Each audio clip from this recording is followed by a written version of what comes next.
Bueno, Carlos, yo creo que es importante señalar el origen de todo esto, ¿no? Porque también hay un cierto suspense entre ver unos resultados que aparecen y no han sido encargados, digámoslo así, por los afectados más directamente o los que más podían hacerlo, sino que ha sido una iniciativa muy loable, por supuesto, porque en este sentido es una iniciativa bastante generosa en contribuir al conocimiento de qué pasa en estas ciudades, que no es algo que afecte a los propios ciudadanos de las ciudades, sino que es un desconocimiento que se extiende en el contexto nacional, ¿no? Y yo creo que ese origen es muy importante. ¿Podríamos empezar hablando de esto? Pues muchas gracias, Adolfo. Efectivamente, pongamos que el origen es el Observatorio de Ceuta y Melilla, porque estamos hablando efectivamente de tu libro y antes de tu libro, de tu informe. Y el Observatorio de Ceuta y Melilla es una herramienta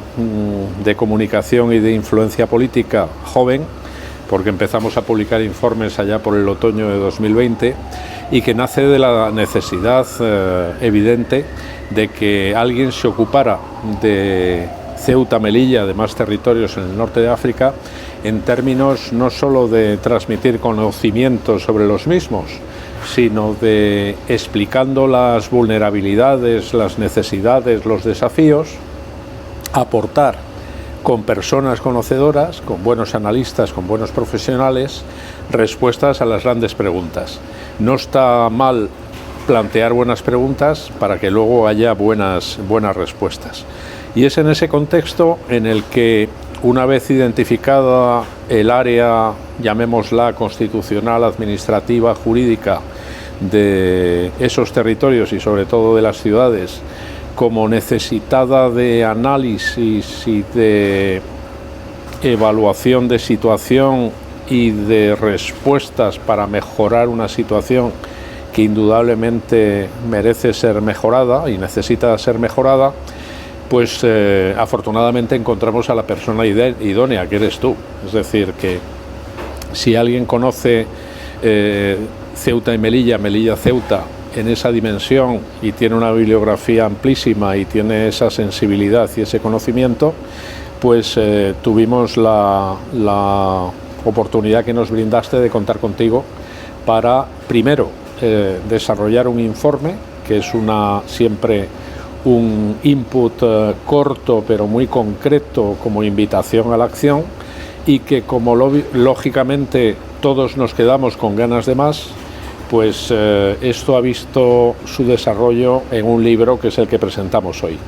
Así que, como director del Observatorio de Ceuta y Melilla, grosso modo he explicado nuestra historia, que es de 2020 hasta hoy, en el marco del Instituto de Seguridad y Cultura.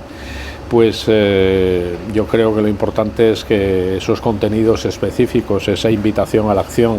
que está en tu informe primero y en tu libro después, pues ahora nos lo transmitas. Y yo me gustaría resaltar que la dinámica esta no es aplicable solamente a esta cuestión que me habíais encargado del informe sobre la autonomía, sino que tiene unos efectos dinamizadores impresionantes. Porque a mí me sorprendió que cualquiera de los debates en los que habíais tenido iniciativa, el problema que era muy concreto, de pronto se expandía y salían una cantidad de cuestiones que, como en este caso, no se estaban contemplando en la ciudad. Es decir, la importancia de motivar debates sobre temas muy concretos que tienen una importancia trascendental sobre la ciudad, y no solamente sobre la ciudad, sino, como decía antes, sobre el conocimiento de ella en todo el resto nacional. Por ejemplo, el tema de la guerra gris, por ejemplo, de las situaciones que se están produciendo internacionalmente. Y bueno, en todo eso, la repercusión inmediatamente destapa muchas cosas. ¿Qué ha pasado con la autonomía? Pues lo primero que pasó cuando me encargaste es un informe de diagnóstico sobre la situación de qué había pasado con los estatutos en los desarrollos de las políticas de las dos ciudades, pues fue encontrarme con un panorama absolutamente desastroso, en el sentido de que la autonomía que siempre había generado doctrina, estudios, una jurisprudencia evolutiva bastante aceptable, en el caso de Ceuta y Melilla no había doctrina, se habían olvidado los estudios que en un primer momento, por curiosidad de los modelos de Ceuta y Melilla autonómico, sí que había provocado estudios. se habían abandonado, dado que tampoco aquí interesaba, porque tampoco aquí se reclamaba ni se convocaba que hubiera debates ni que hubiera sesiones doctrinales sobre el tema. Pero por otro lado, inmediatamente eso suponía que al no haber esa doctrina, esa base de pensamiento jurídico sobre la situación y político, repercutía en los juicios, repercutía en la determinación de decisiones que afectaban a las dos ciudades, porque realmente poco se sabía. Es decir, se había perdido las raíces y las finalidades que habían tenido los propios estatutos al aprobarse en la distancia de un camino en el que se llevaba un poco sin planos, sin una cartografía hacia dónde se desarrollaban las políticas autonómicas. Es más, todavía estaba en necesidad ver si se habían desarrollado las políticas autonómicas, cuántos, de cómo, hasta qué conseguir qué objetivo. Por lo tanto, el informe se quedaba corto, porque lo que había es que estudiar, como se había hecho en todas las comunidades autónomas, qué efecto tenían las nuevas instituciones sobre la agregación de intereses dentro de cada territorio y qué objetivos se estaba consiguiendo con eso. Aquí era un enigma. No había, si buscabas bibliografía, si buscabas algo, había cosas originarias, pero no había nada que hubiera hecho una reflexión y un análisis sobre los efectos que estaba produciendo. Sí, efectivamente. Y además me alegro de que hayas hecho alusión a algún otro informe de los que llevamos elaborados, en concreto aquel sobre la zona gris y las estrategias híbridas de Marruecos, porque eso me permite también recordar que nuestro recorrido, que no es largo en el tiempo, pero sí intenso en los contenidos, desde el otoño de 2020 hasta hoy, ya tenemos en ciernes un nuevo informe que sucederá al tuyo y que tendrá que ver con la dimensión de los polos tecnológicos, el desarrollo económico, etcétera. En todo este tiempo han pasado muchas cosas y una de ellas fue la activación feliz por parte del Senado de la Comisión de Regiones Ultraperiféricas para llevar adelante un estudio sostenido y alimentado por personas muy variadas para ir introduciendo efectivamente los análisis, los puntos de vista, las vivencias de unos y otros, que como en el caso de tu tema y en el caso de tu informe y en el caso de tu libro, es algo que está ahí, que está en los anaqueles, que desde hace años algunos habéis hablado, habéis propuesto, pero que ha llegado el momento de la acción. No nos podemos permitir el que un informe o un libro pueda ser considerado por algunos como un mero ejercicio intelectual. Los informes y los libros llegan en un momento concreto, que es un momento complejo de la política nacional y sobre todo de la política internacional y en términos de vecindad, y es una oportunidad que estás tú ofreciendo, que estamos ofreciendo todos, para que las autoridades políticas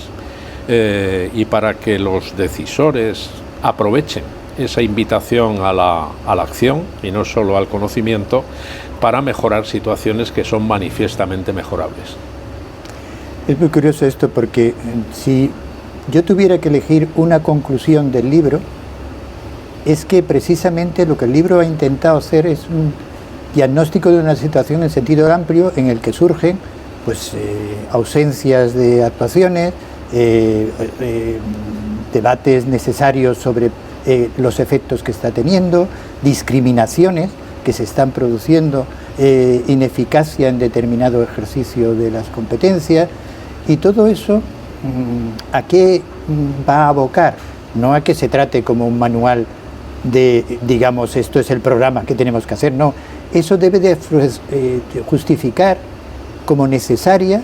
el que se produzca y se abra un debate de reflexión sobre dónde estamos y para dónde vamos y por qué estas cosas no se dicen y cuando hay que aflorarla y sobre todo hay que reflexionarla, porque de ello saldrá la mejora de la situación, o si no es así, pues será el que esto es como un descenso lento en caída libre. Por lo tanto, como conclusión inicial, yo destacaría esa. Efectivamente, es una invitación a la acción es un análisis documentado, pero es para tomar esas decisiones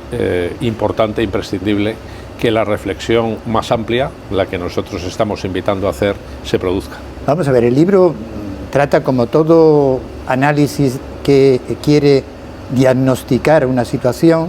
primero de fundamentar cuáles son los elementos de los que surge, cuáles son, digamos, los condicionantes en el cual estaríamos desarrollando ese análisis y, por supuesto, después ver y examinar desde distintos puntos de vista los efectos que se están produciendo, evaluándolo en sentido positivo o en sentido negativo. ¿Qué efectos se están produciendo? Pues de mucho tipo, porque hay efectos que no responden a que todo sea un debate sobre si comunidad autónoma sí o no, dentro de un debate teórico que no se entra dentro de lo que son los condicionamientos reales, sino que el análisis está en por qué se ha tenido un desarrollo determinado y no se ha tenido otro. ¿Y eso qué efectos se está produciendo? ¿Y por qué ha habido cosas que en su momento no se tuvieron en cuenta y ahora es necesario tenerlo en cuenta? Porque todos los estatutos de autonomía indudablemente han tenido una revisión para que la situación mejorara y, sobre todo, en lo fundamental, se consolidara.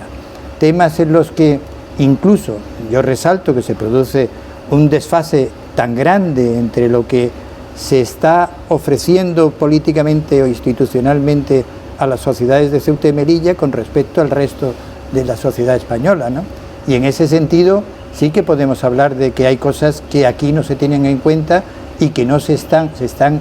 aparcando, y que en ese sentido pueden ser muy discriminatorias.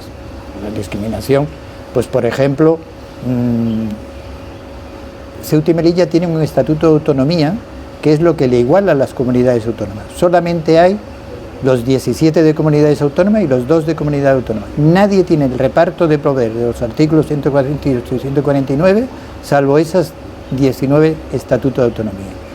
Todos los estatutos de autonomía de las comunidades autónomas gozan del derecho a la garantía institucional de la autonomía que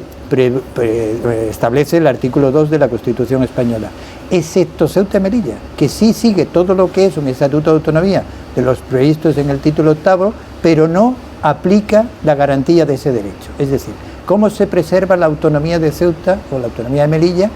en un momento en que invada y esté influyendo en algo que corresponde a la interpretación constitucional y no a la interpretación de cualquier tribunal, ni siquiera a la doctrinal o a la de relaciones entre administraciones.